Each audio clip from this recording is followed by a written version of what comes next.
বাংলাদেশে শীতের মৌসুমে প্রতি বছর শিশুদের শীতজনিত রোগের সংখ্যা বৃদ্ধি পায় এবং অনাকাঙ্ক্ষিত মৃত্যুও ঘটে। বিশেষ করে ২ বছরের নিচে বয়সী শিশুদের শরীরে প্রতিরোধ ক্ষমতা তুলনামূলক কম থাকায় তারা ঠান্ডাজনিত জটিলতায় দ্রুত অসুস্থ হয়ে পড়ে এবং মৃত্যুর ঝুঁকিও বাড়ে।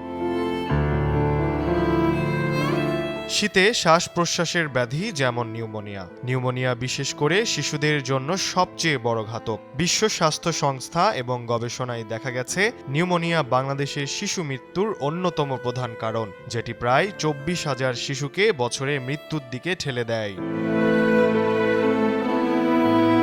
শীতে ঠান্ডাজনিত সমস্যার মধ্যে আরও একটি অন্যতম সমস্যা হলো অতিরিক্ত কাশি।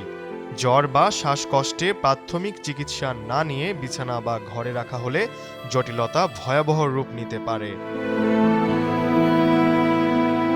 শীতকালে ডায়রিয়া সম্পর্কিত রোগ এবং শ্বাস-প্রশ্বাসের সংক্রমণের সঙ্গে ডায়রিয়াও মৃত্যুর কারণ হয়ে দাঁড়ায়।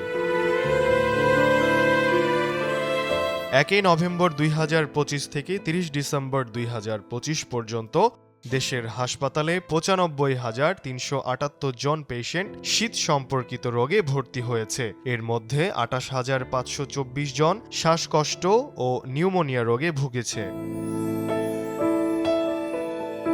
৪৪ জন শীত সম্পর্কিত কারণে মারা গেছে, যার মধ্যে ৪০ জন শ্বাসকষ্টের রোগে।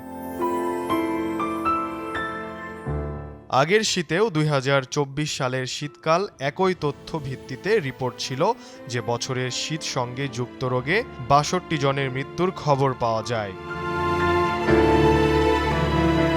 গবেষণা থেকে জানা যায় সামগ্রিক শীতজনিত মৃত্যুর মোট সংখ্যা অনেক বেশি। ওই সময়ে পর্যালোচনা অনুযায়ী সর্বোচ্চ ১,২০০-র কাছাকাছি মানুষ মৃত্যুবরণ করেন, যার মধ্যে প্রায় ৫০% শিশু বয়স এবং ৬ বছরের বেশি ছিল।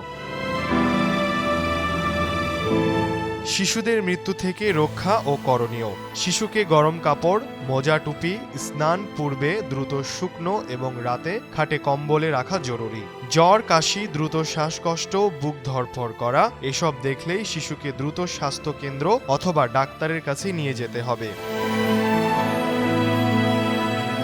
শিশুর খাদ্যে ভিটামিন, খনিজ ও পর্যাপ্ত ক্যালোরি এইসব খাবার যুক্ত করতে হবে, ফলে শীতজনিত সংক্রমণের ঝুঁকি কমে যাবে। সবার জন্য শীতে সহজলভ্য উন্নত চিকিৎসা ও দ্রুত চিকিৎসা পরামর্শ কেন্দ্রে স্থাপনের উদ্যোগ নিতে হবে। বাংলাদেশে শীতকালে শিশু মৃত্যু যে একটি নিয়মিত সমস্যায় পরিণত হয়েছে তা প্রমাণিত। শিশুদের প্রাণ রক্ষা করার দায়িত্ব পরিবার, স্বাস্থ্যকর্মী ও সরকারের। আক্রান্ত শিশুদের দ্রুত স্বাস্থ্যসেবা ও পরিবারের সচেতনতা নিশ্চিত করাই সবচেয়ে বড় চ্যালেঞ্জ ও সমাধান। Salman Farhan, news express, Dhaka.